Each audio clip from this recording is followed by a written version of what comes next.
ज़मीन पर मर्द और औरत के अलावा एक तीसरी जिन्स भी है जिसे आमतौर पर खुसरा, हिजड़ा और ख्वाजा सरा के नाम से जाना जाता है। आपने इन्हें अक्सर शादी ब्याह मेलों ठेलों में नाचते गाजते देखा होगा।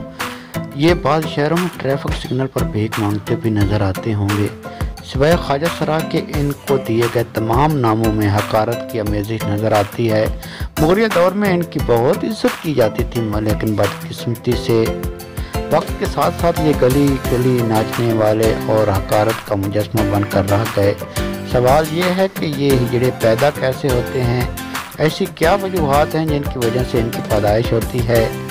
जहाँ तक बायोलॉजिकल फॉर्मेशन का तल्लक है तो औरत का एक एक्स और मर्द XY क्रोमोसोम पैदा करते हैं। जब मर्द का X क्रोमोसोम औरत के X क्रोमोसोम के साथ मिल जाए यानी डबल Y बन जाए तो लड़की पैदा होती है।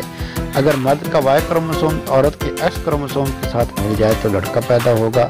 अगर इस मरहले में कुछ अदम तवाज़ुन हो जाए तो हिजड़ा पैदा होगा।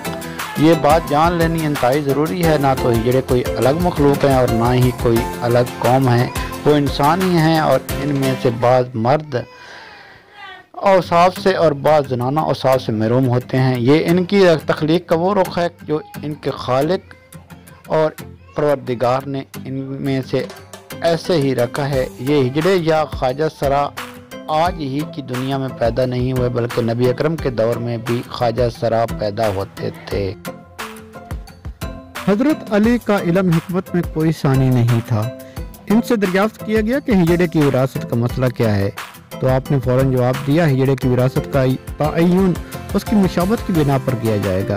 अगर वो मर्द की मुशाबह है तो मर्द का हिस्सा पाएगा, अगर इसकी शीशामत औरत की मुशाबह है तो इसे औरत का हिस्सा मिलेगा। इससे एक चीज़ तो ये मालूम होती है कि इस्लाम में वालिदैन और दीगर की जायदाद में ही जोड़े का हिस्सा मौजूद है।